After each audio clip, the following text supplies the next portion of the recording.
Bienvenidas y bienvenidos a un nuevo vídeo aquí en vuestro canal en Boleto de Ida. Y hoy vamos a hablar de las autorizaciones de residencia que se le otorgan a las y los menores extranjeros no acompañados, también conocidos como MENAs, y que como su nombre lo indica son aquellos niños, niñas y adolescentes de origen extranjero que se encuentran acá en España sin la tutela o el acompañamiento de sus padres. Pero para comenzar, debo destacar que la mayoría de los niños que llegan acá en esta condición suelen ser originarios de países del Magreb, fundamentalmente de Marruecos o de Argelia. Sin embargo, para algunos el viaje es muchísimo más largo y llegan solos desde Europa del Este o de países situados al sur del Sahara o de Siria o de Bangladesh. Por lo tanto, esto se traduce a que se exponen a las mismas rutas migratorias que los adultos y ese viaje tan largo que emprenden puede durar semanas, meses e incluso años, donde se exponen a múltiples abusos y violaciones de sus derechos. Por ejemplo, violencia, trata, explotación, violaciones e incluso para algunos ese viaje supone la pérdida de su propia vida. Y todo esto lo hacen en busca de encontrar una vida mejor, de huir de la pobreza, de las guerras, de las catástrofes naturales, de la falta de oportunidades, de la desestructuración familiar o de la desprotección institucional que atraviesan en sus países e incluso de la persecución por temas de origen, nacionalidad, religión, identidad sexual, entre otros. Y es que yo creo que cuando pensamos en esto podemos llegar rápidamente a la conclusión de que nadie se expone a estos riesgos si los mismos no suponen mayor seguridad que la tierra en la que nacieron. Así que aquellos chicos y chicas que sí que consiguen llegar a España después de haber pasado por todos esos obstáculos, lo hacen con la intención de poder encontrar esa oportunidad de vivir en plenitud y desarrollarse como cualquier humano se lo merece. De hecho, es importante recordar que países como España tienen ratificados acuerdos y convenciones donde se comprometen a garantizar los derechos de la infancia, de los cuales tenemos el derecho a la vida, el derecho a ser protegido contra todo tipo de abuso o violencia o incluso explotación, el derecho a una identidad, el derecho a la no discriminación y por supuesto a proteger y garantizar en todo momento su interés superior. Es decir, todo aquello que le haga falta a los menores para estar bien, para poder desarrollarse en plenitud, como educación, alimentación o asistencia sanitaria. Por lo tanto, cuando estos chicos y chicas llegan a España, se activa un proceso especial llamado Protocolo Marco de Intervención con Menores Extranjeros No Acompañados, el cual está basado en normas como la Ley de Extranjería, la Ley de Infancia y el Código Civil, para poder protegerles y garantizarles todos sus derechos, aunque en algunos casos esto no se cumple a cabalidad, ni se aplica del mismo modo de acuerdo a la comunidad autónoma. Y como consecuencia de esta falta de seguridad jurídica, los y las menores se enfrentan a grandes carencias mientras están acá, aumentando su vulnerabilidad y estigma. Y con ello me refiero a todas esas etiquetas tan negativas que se les colocan a estos adolescentes, a estos niños, a estas niñas. Pero bueno, partiendo de esta breve introducción que quise dar para poder contextualizar a aquellas personas que desconocen el colectivo de los menores extranjeros, quiero comenzar a hablar de los permisos que se le otorgan a estos chicos y chicas cuando llegan acá a España. Porque creo que corre mucho mito y mucha información bulo sobre lo que realmente se gestiona con ellos o con ellas y se cree que el camino es muy sencillo, cuando la verdad no lo es. Así que espero que este vídeo pueda ser muy útil para cualquier chico o chica que acaba de llegar acá a España, que ya tiene un tiempo, que desea entender un poco el proceso al cual debe someterse, o para los y las trabajadoras sociales que también necesitan en ocasiones la información un poquito más resumida, o para aquellas personas que desean simplemente informarse sobre qué ocurre con todos estos menores. Así que, lo primero que debemos aclarar es que los y las menores, hasta que cumplen la mayoría de edad, viven protegidos o bajo la tutela de la administración. Y esto es así por normativa regional, nacional, europea e internacional que, como ya les comenté, España ha ratificado en materia de protección de menores. ¿Y cómo obtienen la autorización de residencia a los menores? ¿Se las otorgan apenas llegan al país? La verdad es que no. El centro de recepción o acogida de estos menores es el encargado de solicitar esa autorización de residencia no lucrativa que se les puede otorgar. Pero para comenzar con ello es importante tener el pasaporte en vigor del menor o de la menor. Ahora bien, en caso de que no posea el pasaporte o que el mismo no esté en vigor, es importante iniciar los trámites ante el consulado o embajada de su país de origen dentro de territorio español. Y acá debo destacar que esos centros de acogida o de recepción no pueden tramitar esta solicitud directamente, ya que no son los tutores legales de estos menores. Por lo tanto, la solicitud deben hacerlo a través de la administración pertinente. Asimismo, es fundamental tener presente que aventurarse a iniciar este proceso burocrático ante los consulados o embajadas de renovación o solicitud de un nuevo pasaporte puede generar un importante retraso en todo el proceso e incluso ameritará presentar documentación que quizás no se posea, como la partida de nacimiento del menor o de la menor, que en muchos casos no hay manera ni siquiera de conseguirla. También existen casos donde el consulado solo expide los pasaportes en el país de origen o que su país de origen no tiene oficinas consulares en España. Así que para poder solventar el pasaporte, que es súper importante para iniciar todo el proceso de obtener una autorización de residencia acá en España, si existen muchas dificultades con los consulados o embajadas y no se tienen todos los requisitos, se puede solicitar a la Dirección General de Policía una cédula de inscripción. Así evitarás que el menor o la menor quede de forma indocumentada. Y por supuesto, con esta cédula podrá iniciar el resto de sus trámites. Sin embargo, debes saber que para esto se requerirá de un acta notarial que certifique que se ha solicitado el trámite de expedición de ese pasaporte y no se ha conseguido, o que el consulado o embajada se ha negado o que no tiene los medios para otorgarlo. Además, se deben aportar informes de buena conducta e integración, que son muy importantes, ya que la decisión final depende de la valoración de un funcionario.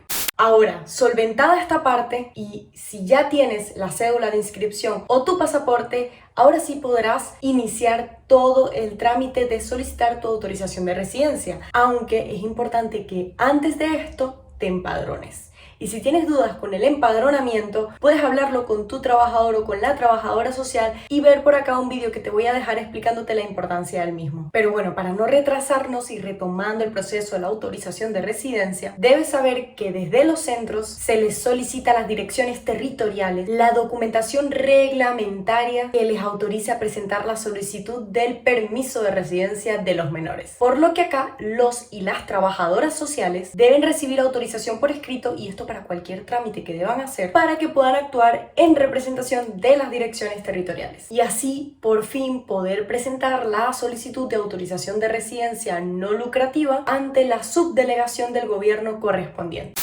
Sin embargo, aquí hay un punto muy importante que debo destacar. Y es que de acuerdo al artículo 35.7 de la Ley de Extranjería, antes de hacer esta solicitud de autorización de residencia, se debe acreditar la imposibilidad de repatriar al menor o a la menor, para lo que se suele esperar alrededor de unos 9 meses desde que el menor ha sido puesto a disposición de los servicios de protección de menores. En teoría, la ley nos indica que la repatriación solo se hará efectiva si no supone la vulneración del interés superior del menor. Y partiendo de todos los sacrificios que han tenido que realizar para poder llegar acá y los motivos que los han desplazado de su país de origen, que no son precisamente por ocio o por turismo, considero que la repatriación no puede ser considerada una opción viable para estos menores. Pero bueno, para cumplir con este requisito, la delegación o la subdelegación del gobierno deberán solicitar a través de la Comisaría General de Extranjería y Fronteras un informe a los consulados o embajadas sobre las circunstancias familiares del menor. Y si llega a ocurrir que el país no tiene una representación diplomática en territorio español, el informe se deberá solicitar a través de la Dirección General de Asuntos Consulares y Migratorios. Asimismo, se requerirá a los centros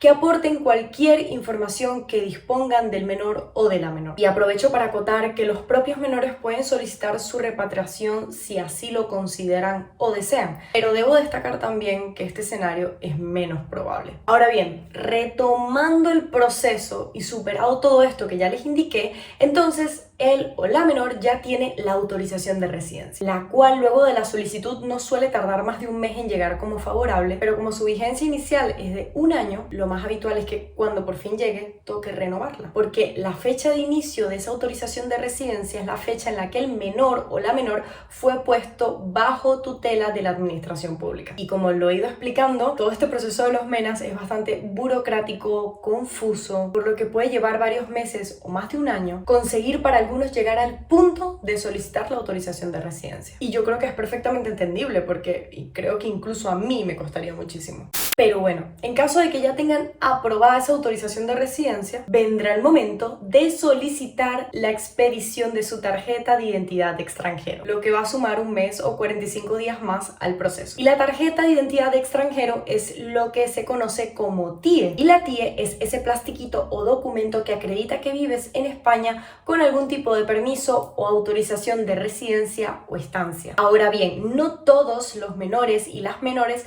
reciben la autorización de residencia no lucrativa, ya que desde el año pasado, es decir, desde el 2020, existe la posibilidad para aquellos que lleguen a los 16 años o cumplan 16 años de concederles una autorización de residencia y trabajo por cuenta ajena, sin necesidad de realizar ningún otro trámite administrativo en materia de extranjería. Aunque si llegaron con menos de 16 y se les otorga este beneficio cuando cumplen 16, sí que les tocará renovar o cambiar el plastiquito, es decir, la TIE. Ahora bien, ¿qué pasa cuando los y las menores cumplen 18 años? Pues que pierden privilegios, pierden la protección y caduca su autorización de residencia. Por lo que pasan a ser considerados y tratados como cualquier otro inmigrante, olvidando que llegaron siendo menores de edad, solos, que no tienen ni siquiera familia y mucho menos tienen recursos. Entonces, ¿qué puede realizar él o la menor para renovar su autorización de residencia y no quedar en situación administrativa irregular? Pues para ello tiene que cumplir con una serie de requisitos, entre los cuales encontramos uno bastante utópico y muy difícil de alcanzar,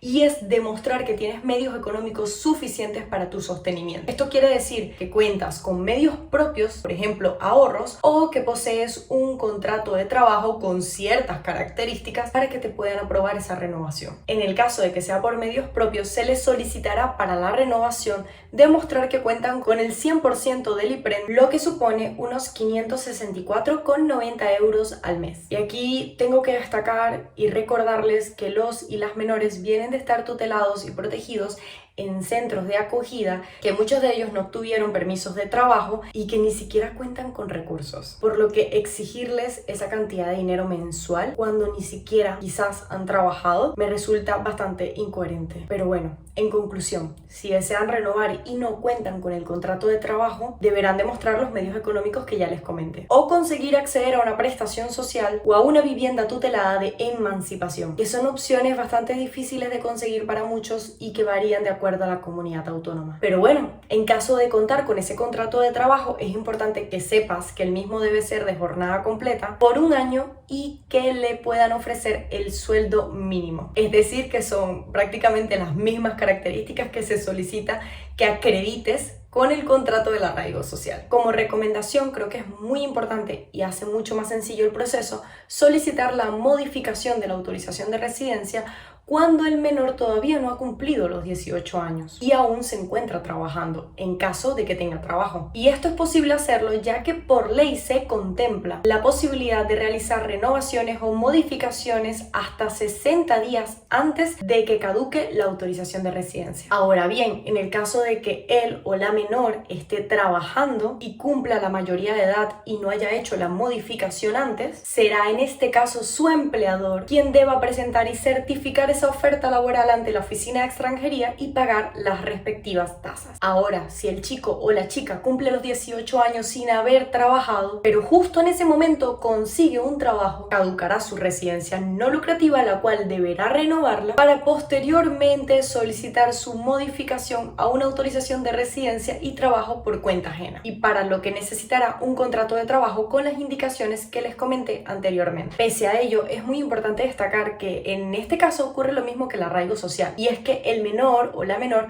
no podrá trabajar hasta que no reciba la resolución favorable de esa autorización de residencia. Y esto acá es muy lamentable porque las oficinas de extranjería suelen tardar entre unos 6 meses para resolverlo, a veces más. Y si tienes mucha suerte, menos. Y son muy pocos los empleadores que se quedan esperando medio año para que puedas trabajar con ellos. Pero bueno, por otro lado, si él o la menor cumple 18 años y no existe posibilidad de trabajar en ese momento, no ha tenido ninguna oferta, no podrá renovar su autorización de residencia a menos que cuente con medios económicos propios. Si nada de esto es posible, él o la menor quedará en situación administrativa irregular sin ningún tipo de autorización de residencia y esto profundizará su exclusión social. Y lo sé, es evidente que este proceso es muy burocrático, es muy complejo y le carga de mucha responsabilidad a los y a las menores que debemos recordar que están acá solos, sin familia, sin orientación, algunos aprendiendo el idioma, otros intentando comprender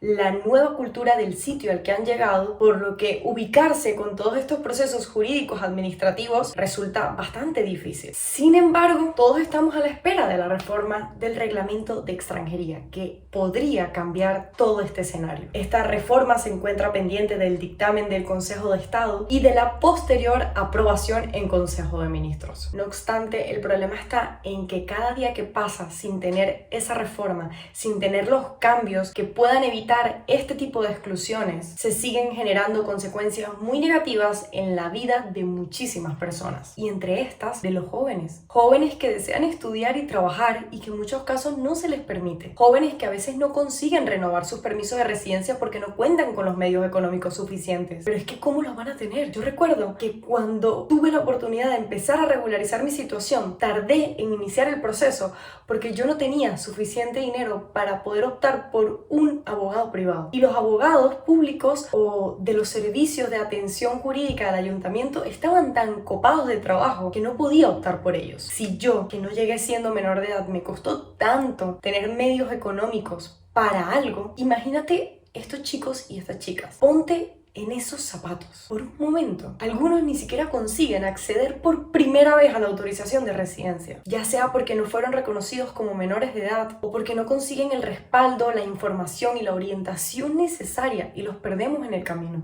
A mí no me gustaría seguir perdiendo más juventud en el camino, porque ellos y ellas son el recurso más importante que tenemos en el mundo y en nuestro país. Y definitivamente son la mejor esperanza que podemos tener en el futuro, porque los menas también tienen derechos, así que no les cortemos las alas. Gracias por acompañarme en este nuevo vídeo, que espero que haya sido muy útil. Sé que ha sido más largo de lo normal, pero es que este tema lo ameritaba. Y nada, si conoces a alguien que le pueda ser útil, no olvides compartirlo y cualquier duda, comentar por acá abajo. Los veo en un próximo vídeo aquí en vuestro canal en Boleto de Ida.